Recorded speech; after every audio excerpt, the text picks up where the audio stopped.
So hello ladies and gents, this will be your video explaining meiosis, which is a special kind of cell division that creates the gametes. Now for this video, I'm not going to be pausing and waiting for you to write in the notes. So what I'd recommend is each time I go to a new slide that you pause the video yourself, write down your notes, and then after that, press play and listen to what I have to say about it. That way you can focus on writing first, then focus on listening. So a karyotype is one of the vocab words that you'll need to know for this unit, and it's the word that we give to describe this thing right here. And what this is showing us is all of the chromosomes in a cell that are arranged in a specific way from decreasing size. So you'll notice that chromosome pair number 1 is the largest, and as we go down, chromosome 22 is by far the smallest. So they're arranged in order by decreasing size. Now, different organisms have different numbers of chromosomes. In humans, we have 23 matched pairs of chromosomes. And you'll notice the 23rd pair is not numbered. This is a special pair. This pair right here is known as the sex chromosomes. So these guys right here are the sex chromosomes. In humans, it's the 23rd pair. And what these sex chromosomes do, it's something pretty special. They're what determine what your gender is. So in this picture of this particular person's karyotype, we know this is a male because the sex chromosomes are XY. If it were XX, this individual would be a female. This will be something you'll have to know for your exam, is that in human beings, the father's gametes are the ones that determine the sex or the gender of the child. So you were born a boy or a girl because of your father. And the reason for that is actually very simple. Your mother and my mother and all women on the planet are XX, which means that all of their eggs have an X in them. It's the only kind of chromosome that they can give. But when we look at sperm of males, they can have either an X or a Y because males are XY. So they have a variable here that you can give an X chromosome in the sperm, or it could be a Y chromosome. And so depending on which particular sperm meets which particular egg, you can have a 50-50 chance of having a girl or a boy. That's the way it works. The autosomal chromosomes, it says they're all the chromosomes that are not sex chromosomes. So the question is, we look at human beings, which chromosomes are that? So think about that for a second. So logically, if you think about it, if it's all the chromosomes that aren't the sex chromosomes, well, the sex chromosomes are only chromosome pair 23. So that means that our autosomal chromosomes in human beings must be chromosomes pairs 1 through 22, right? It's all the rest of them except for that 23rd pair.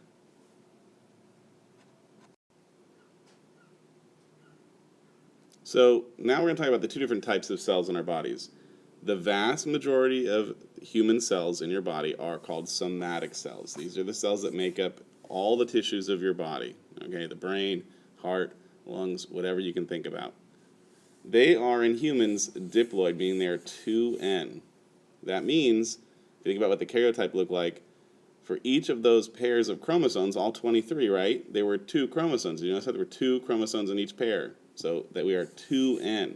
And since we have 23 pairs of chromosomes, 2 times 23 gives us 46. So human beings have 46 total chromosomes because we have 23 pairs. In each of those pairs, we have 2.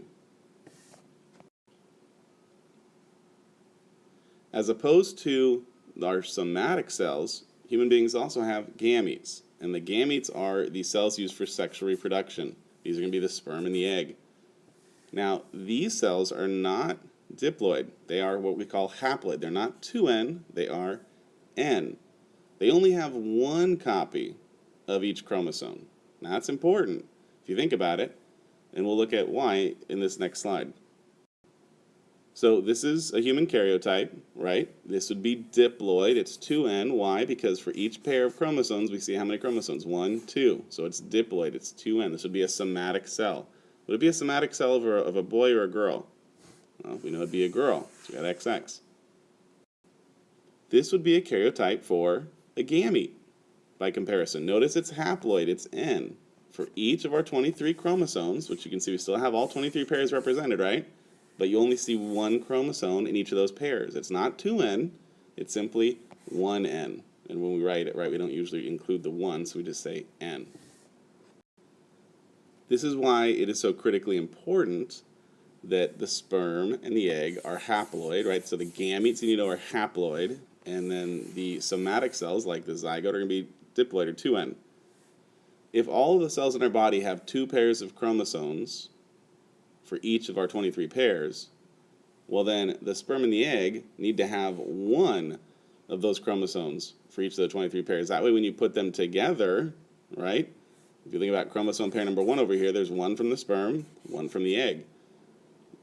From chromosome number 2, we have 1 from the sperm, 1 from the egg, and so forth. When you put them together, the zygote's going to be 2N, okay? Which means that we get half our DNA from our father and half our DNA from our mother. So I'd like you to go ahead and pause the video and write in these numbers into the diagram. And then once you've done that, I'll just explain kind of what it's illustrating here. We've got just a sort of a visual picture here that, the sperm in humans, N equals 23, right? They're haploid. The egg, N equals 23, again, haploid. But you put them together, and now we're going to be 2N, because those 2 chromosomes for each pair are going to come together, and we're going to have now a diploid zygote that's going to be, the next generation, 46 chromosomes. That's our first somatic cell in the body. And you can go ahead and label this picture as well with all the numbers. I'll explain it. So what we've got here, I really like this picture because it shows essentially how sexual reproduction works, not just in human beings, but you could really replace these pictures of people with any animal you can think of, or really even any plant that you can think of, pretty much. The numbers at the top here might be different, but the process is going to be the same. In humans, because we're diploid, 2N, the male and the female will undergo a special kind of cell division we'll talk about today called meiosis. And in meiosis, the chromosome number gets halved, and they create these special cells called gametes that are going to be haploid.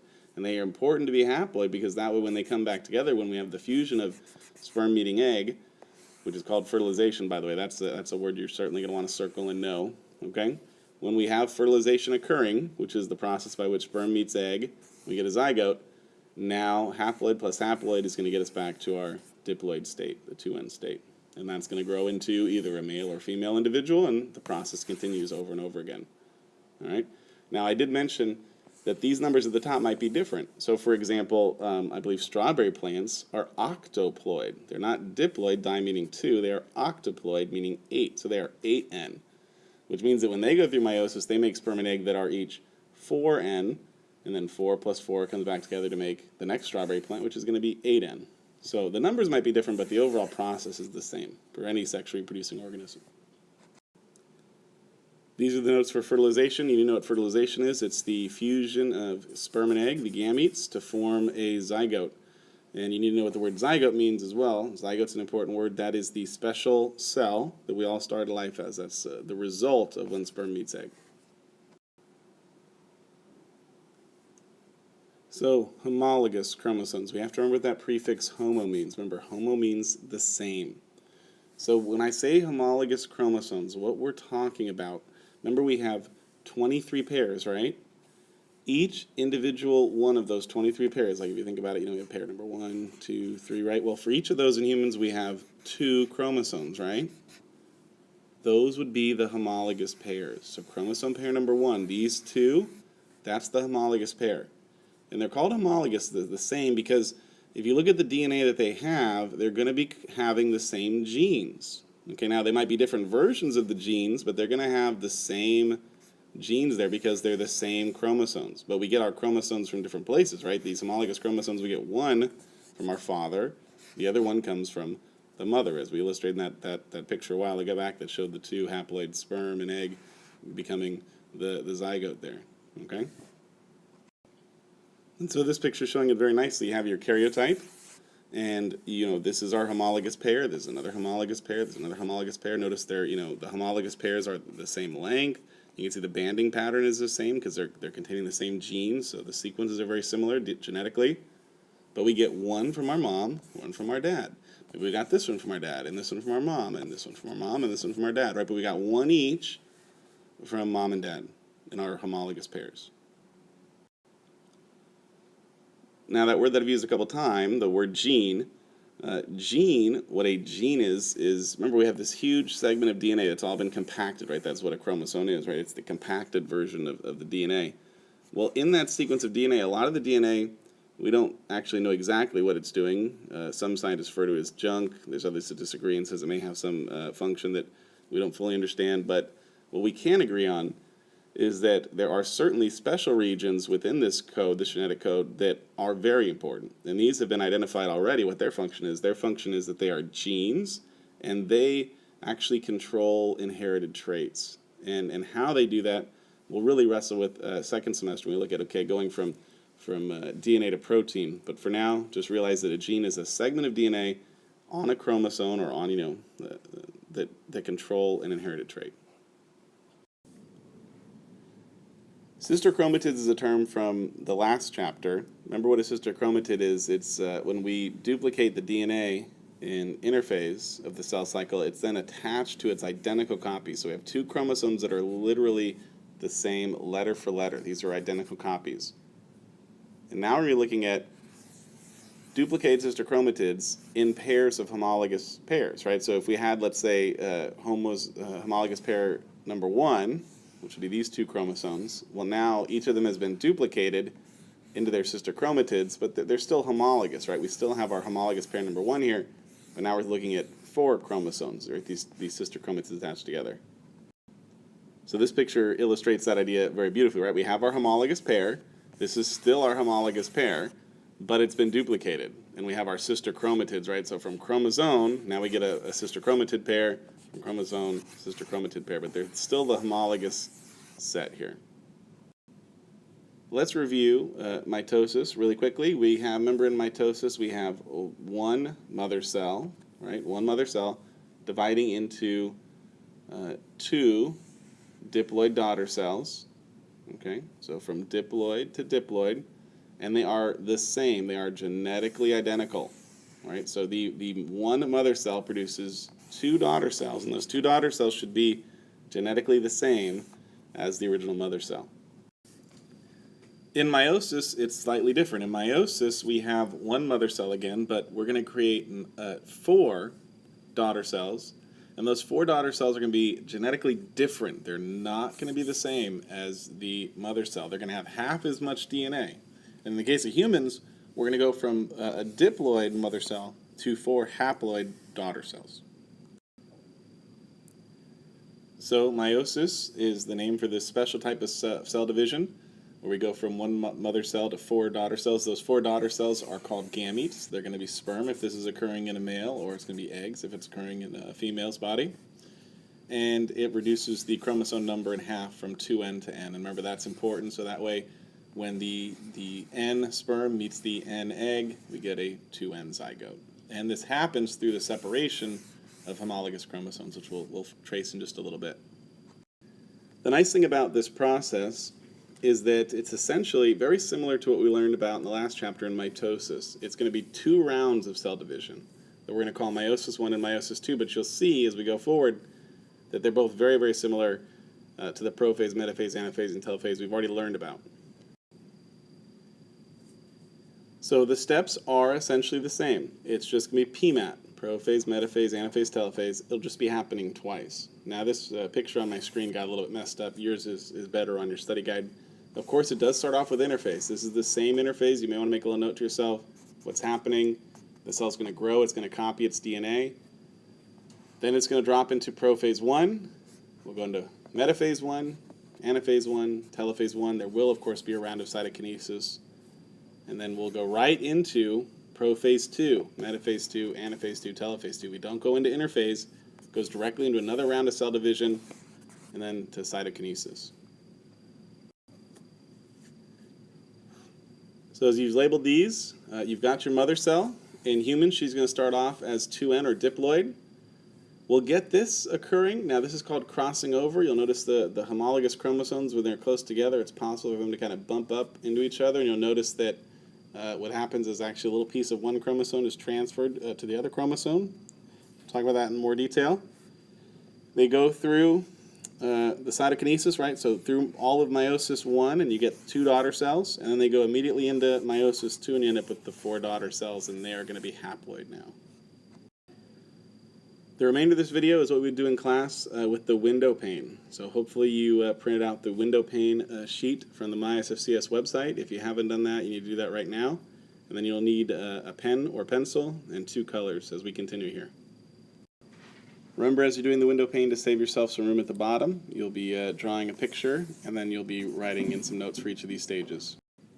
So before you pause the video and start drawing this, one thing I want to make sure you notice here, and I think actually really you should draw this at the very top of your paper, is you should draw, we're going to draw the karyotype for the organism that we're going to be using for meiosis. Go ahead and write a 1, and then somewhere next to it write a 2. This is at the very top of your window pane, very, very top sheet, outside of all the boxes, right next to where kind of your name would be. And what I want you to do is I want you to draw the chromosomes. So we're going to have a nice long blue one for chromosome number 1 and a much shorter blue one for chromosome number 2. And we're going to have one of equal length for number 1 that's red, equal length that's number 2. Okay? And when you're drawing prophase, I want you to make sure that you include this. Notice that the larger homologous pair, which is chromosome pair number 1, how they're bumping into each other right here, make sure that you draw them like that where they're overlapping. Okay, now go ahead and pause the video and draw that.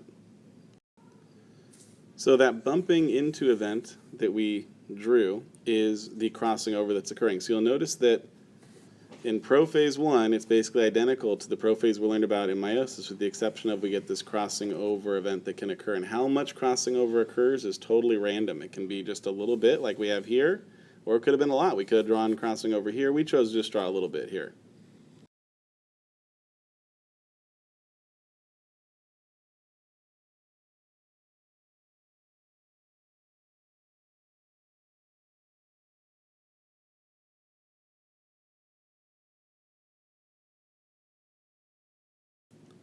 This is then metaphase 1, so go ahead and draw. It's going to look a lot like your metaphase from mitosis, except for notice the homologous chromosomes, the ones that are lining up next to each other. So you have your larger ones next to each other, and you'll have the smaller ones next to each other, and you can see the result of that crossing over event is that we have this new chromosome that's red, a little bit of blue on it, and this one here, that red spot has been transferred over to the blue chromosome.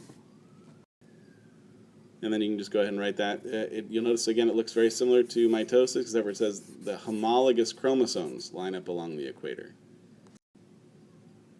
This then is what you're going to draw for anaphase. And then you'll see in anaphase 1, it's the homologous chromosomes that are separating. Draw this picture for telophase. In telophase, the DNA does relax back into chromatin, but we're still just going to draw it as chromosomes so we can trace the movement of our chromosomes through this whole process. And you can see that. So notice that telophase 1 looks identical to the telophase that we're used to. We get the chromosomes relaxing into chromatin. Again, we just still drew it as chromosomes so we could see them. You get 2 new nuclei forming. Spindle apparatus breaks down.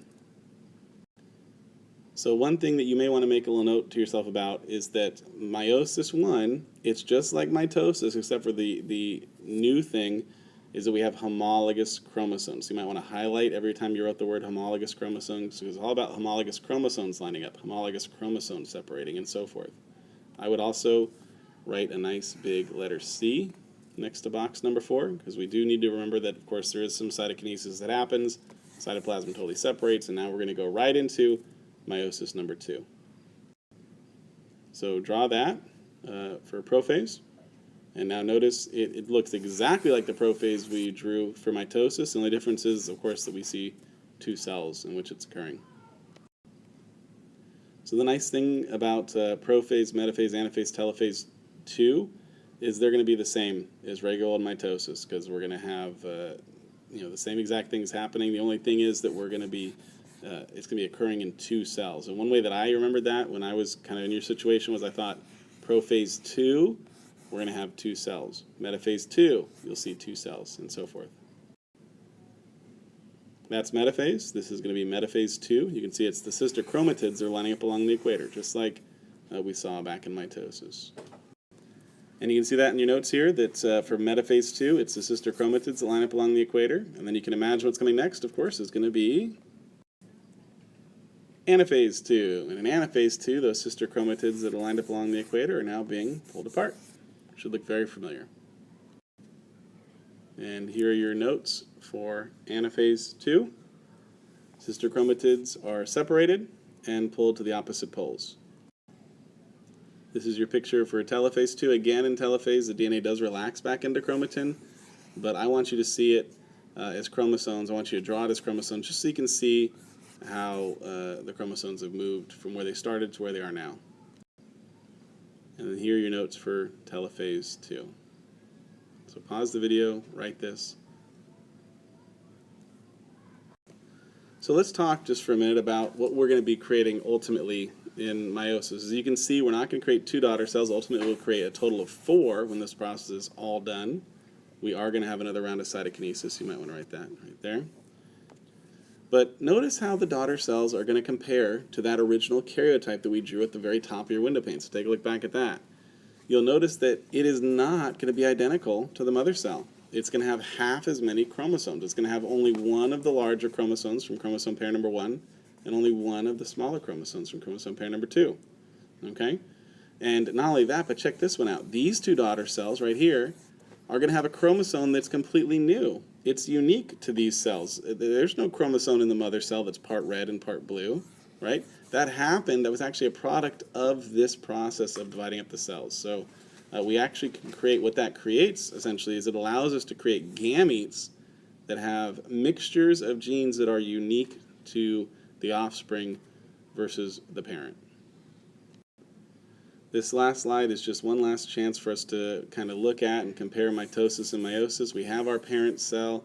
It is going to duplicate its chromosomes, but in mitosis, it goes through one round of cell division, and we end up creating 2 daughter cells that are also diploid. They are identical to the mother cell. Whereas in meiosis, we go through not just 1, but 2 rounds of cell division, and we end up with daughter cells that have half as many chromosomes, right, as the mother cell. So they're haploid instead of diploid.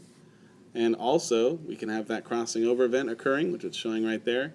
And as a result, we can end up with daughter cells that have new mixtures of genes. So I hope this video helped. You should have pages 1 and 2 and 3, I believe, done in your study guide. Do not do the worksheet pages yet. We'll be doing those together when we come back from Thanksgiving break.